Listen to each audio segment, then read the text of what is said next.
बदलत्या नैसर्गिक हवामानातील एल निनोच्या प्रभावामुळे मान्सूनवर विपरीत परिणाम होण्याची शक्यता आहे। त्या पार्श्वभूमीवर रायगड जिल्हा प्रशासन सतर्क झाले। रायगड जिल्हा परिषदेचे कृषी सभापती वैकुंठ पाटील यांनी याबाबत अधिकाऱ्यांची बैठक घेत विशेषतः पेरणी हंगाम जवळ आल्यानं शेतकऱ्यांनी मान्सूनचा अंदाज घेऊनच पेरण्या कराव्यात, अन्यथा बियाणं वाया जाण्याची भीती आहे अशा सूचना दिल्या।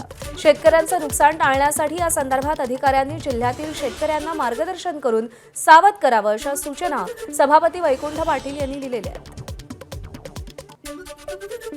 एल निनोच्या पार्श्वभूमीवरती शेतकऱ्यांना सतर्क करण्यासाठी कृषी अधिकाऱ्यांनी ग्राउंडवर जाऊन त्या ठिकाणी त्यांना सावध करणं गरजेचं आहे। या ठिकाणी शेतकऱ्यांना फवारणी आपली पेरणी करताना त्या ठिकाणी ज्यावेळी पावसाचं प्रमाण आणि पाऊस कुठल्या दिशेने येते काय येते याचं पूर्णपणे जर पाहणी करूनच त्या ठिकाणी पेरणी करावी।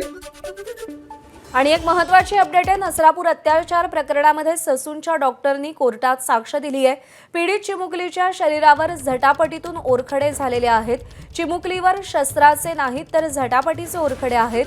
तिच्यावर अत्याचार होत असताना आणि तिची हत्या होत असताना चिमुकलीनं बचावासाठी झटापट केल्याचं सांगितलं गेलंय। एक छोटासा ब्रेक घेतोय। या बातमीसह बुलेटिनमध्ये पाहत रहा एबीपी माझा, उघडा डोळे बघा नीट।